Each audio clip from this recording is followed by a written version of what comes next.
Hey everyone, welcome back. We're diving into the Vijayanagara Empire today. It's going to be a good one. Oh, yeah. We're looking at how these rulers used religion, Yeah. really solidified their authority, and we've got some awesome sources for this.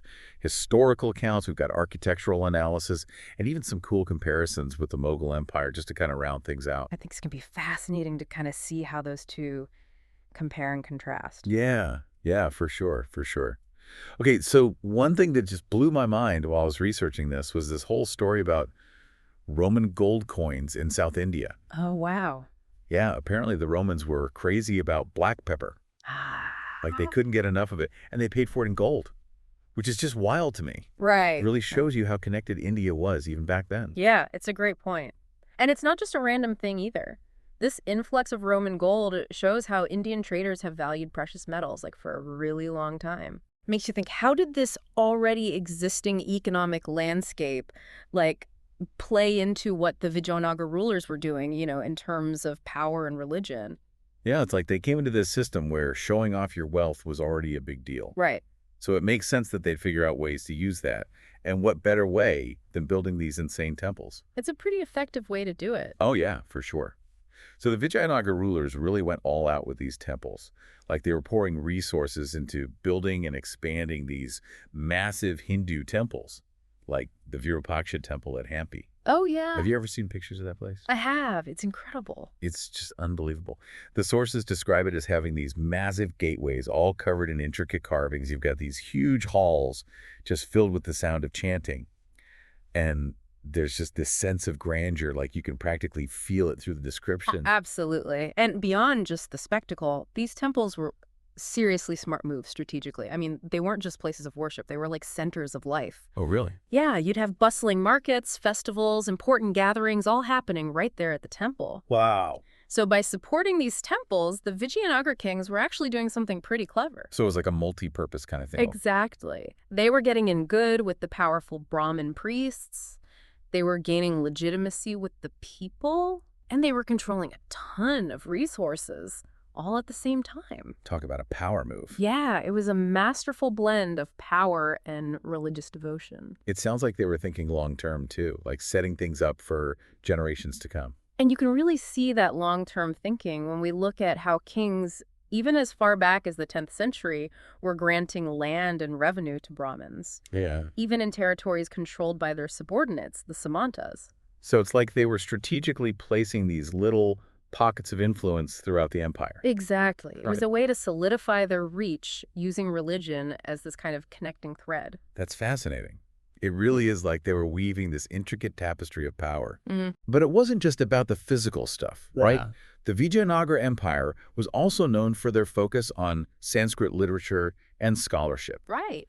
They invested a lot in preserving these old texts on all kinds of topics, Yeah. law, philosophy, poetry, and Ah. of course, religious scriptures. That these weren't just forgotten scrolls gathering dust somewhere. Also, they were actually using them. People were studying them, debating them, even using them for inspiration in royal pronouncements. Wow. For example, the Mahabharata, that epic poem. Oh, yeah, I've heard of it. Well, it was often used as a source of imagery for kings. Like they would write their eulogies to mirror those of the heroes in the poem. So they were basically saying, hey, we're part of this grand tradition. Exactly. It was a powerful way to connect themselves to this prestigious lineage. Lower. And this focus on Sanskrit scholarship had impacts beyond the royal court, too. It helped present the Vijayanagara rulers as these learned, pious leaders, connected to this ancient wisdom. But it also gave them the authority to interpret and enforce religious laws, which was huge for consolidating their power. I wonder what the average person thought about all this emphasis on scholarship, though. Do you think they saw it as genuine? Or was there some Yeah. skepticism there? That's a great question. And it's something that historians are still debating.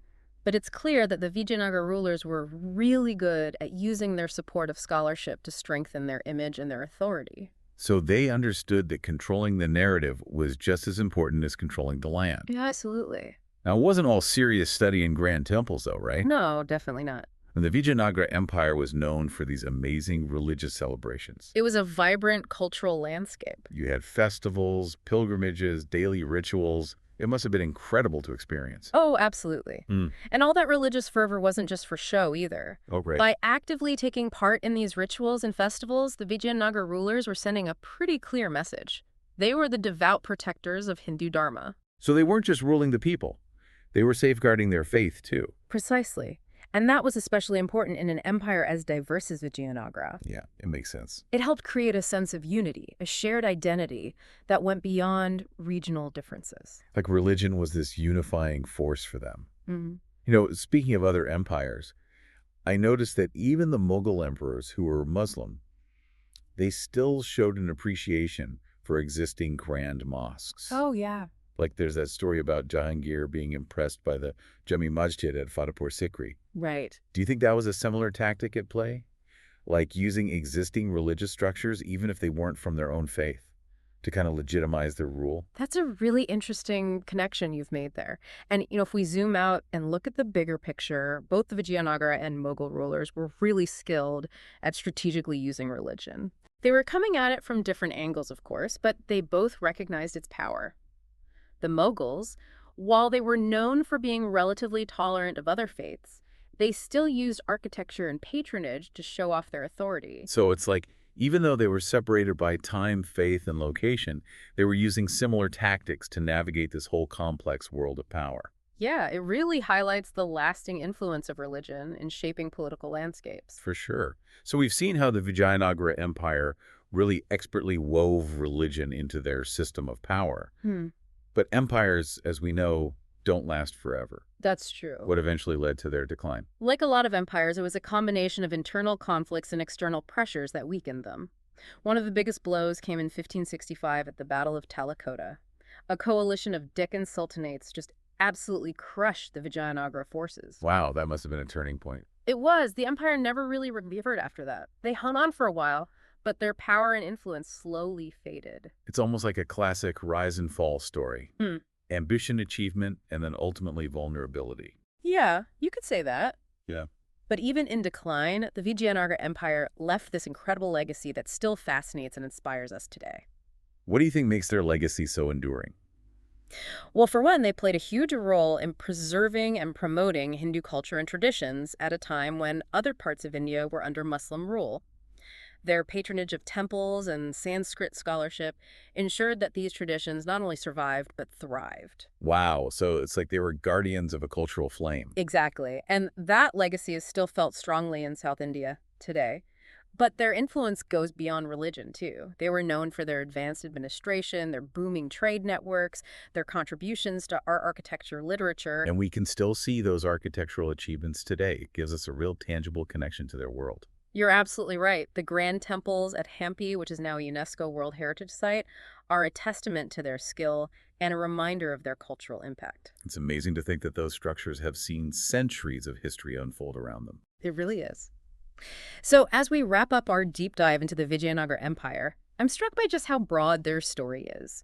They were master strategists, skilled diplomats, patrons of the arts, but maybe most importantly, they understood the power of religion in shaping society and consolidating their authority. Yeah, you really hit the nail on the head. And their story reminds us that history is more than just dates and events. It's about understanding the choices people made, the forces that shaped their world, and the legacies they left behind. Absolutely. It's about connecting with the past in a way that sheds light on our present. Okay, so before we go, I want to leave you with something to think about. We talked about how the Vijayanagara rulers strategically used religion to gain power. But how do you think their actions impacted the development and evolution of Hinduism itself? That's something to consider as you continue exploring this fascinating period of Indian history. It's a really great point. It makes you think about how political power and religious beliefs are intertwined and how they influence each other over time. It's a reminder that history is this dynamic conversation, not just a static story. Thanks. So we've explored the grand temples and intricate carvings, the tower plays, and the religious fervor of the Vijayanagara Empire. But there's always more to uncover, always more to learn. So keep those history books open, keep asking those questions, and join us again next time for another deep dive into the past. See you then. It's a really interesting thought, right? Like, how did those two empires use religion in such different ways, but also kind of similar? Right. It makes you wonder if there are like universal patterns when it comes to power and faith. Totally. So we've talked a lot about how the Vijayanagara Empire used religion to gain and maintain their power, but empires don't last forever, right? Yeah, unfortunately not. What happened to them? Why did they decline? Well, like many empires, they eventually fell apart because of internal conflicts and pressures from outside. One of the biggest things that happened was the Battle of Talakota in 1565. Oh, yeah, I've heard of that. It was a major defeat for the Vijayanagara forces. They were up against a coalition of Deccan sultanates who just totally crushed them. Wow, that must have been devastating. It was. The empire never really recovered from that loss. They were around for a while longer, but their power and influence gradually faded away. It's kind of a classic story, isn't it? Hmm. A powerful empire rises to great heights, and then eventually it falls. Yeah, it's a tale as old as time. But even though the Vijayanagara Empire eventually declined, they left behind this amazing legacy, one that still has an impact on us today. What do you think is so special about their legacy? Well, one of the big things is that they played a crucial role in preserving and promoting Hindu culture and traditions during a time when other parts of India were under Muslim rule.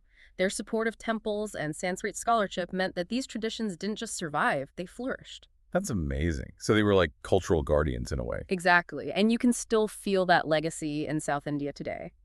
But their influence goes beyond just religion. They were also known for their really advanced administration, their successful trade networks, and they made significant contributions to art, architecture, and literature. And luckily, we can still see some of those architectural contributions today.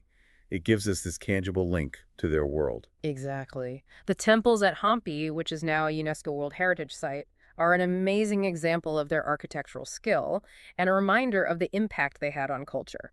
It's incredible to think that those structures have been standing for centuries, watching history happen all around them. It is pretty mind-blowing. As we're wrapping up our deep dive into the Vijayanagara Empire, I'm struck by how wide-ranging their story is. They were brilliant strategists, skilled diplomats, patrons of the arts. But I think the most important thing is that they understood how powerful religion could be in shaping their society and strengthening their rule. Yeah, you're totally right. And their story is a good reminder that history is more than just memorizing dates and names.